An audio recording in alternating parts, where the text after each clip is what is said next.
দরদ দেখাতে হবে না, দরদ তারে গিয়ে দেখাও যার কথা ভাবতে ভাবতে সারে চিরতার জল বানিয়েছো।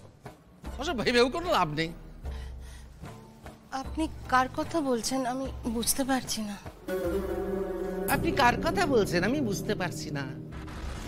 বুঝতে পারছো না? তোমার পেয়ারের সোম, তোমার আদরের শিবু দাদার ছেলে ভেবেছিল আমার মেয়ের বিয়ের আগে রত্নার বিয়ে দেবে। দেখ কেমন লাগে। সারা গ্রামের সামনে নিজের নাকটা তো কাটা গেল। দেখ কেমন লাগে। এখন শুধু নাক কাটলে হবে না বাবা, সময় হয়েছে কান ধরে টানা। কি বলতে চাস? ওই যে তুমি বলো না যে কান টানলে মাথা আসে, হেয়ালি করো না, সোজা কথায় বলো, সোজা কথায়। বাবা আমি না কাল থেকে রত্নার কথা অনেকবার ভেবেছি।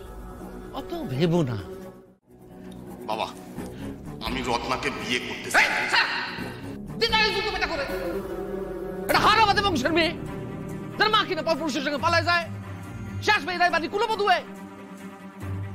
ঠিকই তো কোথায় রত্নার কোথায় আমাদের প্রতাপ? সোম ঠিক রত্নার জন্য অন্য কোনো পাত্র খুঁজে নেবে। পাবে না মা, এমনিতেই কালকে গোটা গ্রামের সামনে সোমের নাকটা কাটা গেছে। আচ্ছা তুমি বলো এরপর রত্নাকে আর কে বিয়ে করবে মা? হ্যাঁ বাবা, এটাই সঠিক সময় কথাটা পেরে ফেলা। এদিকে কাছে আয়। তোর মাথাটা গেছে। মাথার কথা ভেবেই তো আমি কথাটা তোমাকে বলছি। তোর বিয়ে আমি আগে থেকে ঠিক করে রেখেছি। ওই দয়াপুরের গগন চৌধুরী মেশ, 5টা কোল্ড স্টোরেজ, 2খানা ইট ভাটা, তারপরে পেট্রোল পাম্প, কত শত জমি জিরেত, সব কথা ফাইনাল হয়ে গেছে। ওই মেয়েটা ডাক্তারি পড়তে শহরে গেছিল, চলে আসবে পরের বছর। তো কথাবার্তা বলে রেখেছি, তোর সাথে বিয়ে দিয়ে দেবো। ঘরে একটা ডাক্তার মেয়েকে সামলাতে আমাদের নাজেহাল অবস্থা, তুমি তার উপরে আবার আর একটা ডাক্তার মেয়ে ঘরে ঢুকাবে? কি বলতে চাস? বাবা বাবা, ওই দয়াপুরের গগন চৌধুরীকে আমি চিনি। তার মেয়ে সে নাকি আবার ডাক্তারি পাস দেবে। সে এসে যখন তোমাকে ড্যাঙস ড্যাঙস ড্যাঙস ড্যাঙস করে 4টে কথা বলবে, কিছু বলতে পারবা? হ্যাঁ পারবো তো। কিন্তু দেখছো ওই কলকাতা থেকে আসার পর কিরকম টাট টাট টাট টাট টাট টাট করে কথা বলছে। হ্যাঁ, আর গগন চৌধুরী মেয়েকে যদি আমরা কিছু বলতে যাই, ওর বাবা দেবে মামলা ঠুকে। তখন কি হবে? আমাদের রায় পরিবারের মান সম্মান সব ধুলোই মিশে যাবে। আর তুমি তো বলো বাবা যে জরু আর গরুরে শক্ত করে বেঁধে রাখতে হয়। তুই কাছে আয়, কাছে আয়, কাছে আয়, কাছে। এ তো জব্বর প্ল্যান দিলি তুই।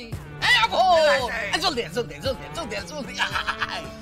শোন, তুই গিয়ে সোমরে খবর দে, রায় সাহেব ডেকেছে, সঙ্গে করে নিয়ে যা।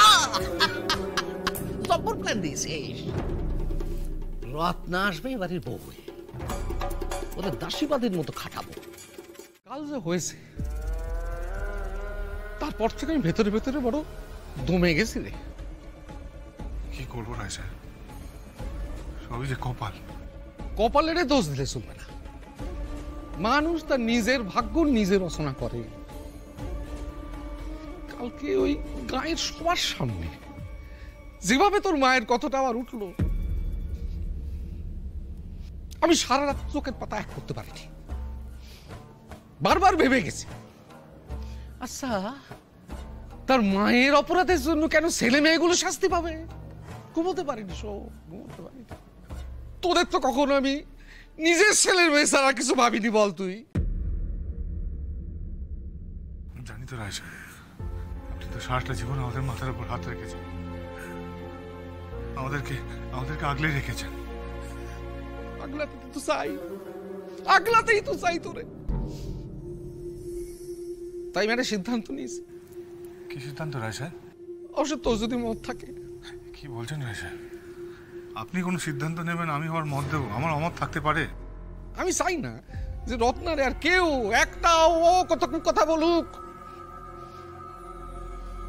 তাই আমি ঠিক করেছি রত্নাকে এবারে বউ করে নিয়ে আসবো।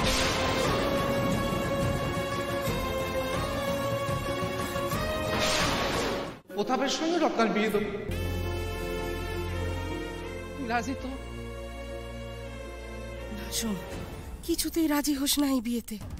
তুই বুঝতে পারছিস না ওরা বাপ বেটায় কি গভীর ষড়যন্ত্রের জাল বুনছে।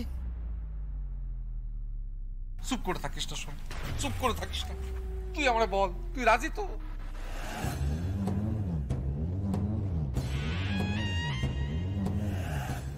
তুই ভগবান, তুই তো ভগবান। ভাবতেই পারছি না এত কিছু হয়ে যাওয়ার পর আপনি এই প্রস্তাবটা দিচ্ছেন রায় সাহেব। ভাই প্রতাপ, তুমি যেতে রাজি হয়েছো এই অনেক। তো ভাবতেই পারছি না এই ঋণ আমি কি করে শোধ করবো আমি জানি না। এতে ঋণের কি আছে? আমি যখন বলেছি বাপের কথার উপরে ও কথা বলবে। রাজি তুই? আমি তো রাজি। রত্না অনেক পূর্ণ করেছে যে এই বাড়িতেও বউ হয়ে আসতে পারবে। এতদিন গ্রামের লোকজন এত এত লোক আমাদেরকে এটা করেছে, কত কষ্ট দিয়েছে। আজ আর এক লাভে এত সম্মান। রায় সাহেব, ব্যাস হয়ে গেল। দাঁড়ানো রয়েছো কেন? যাও মিষ্টি নিয়ে এসো। না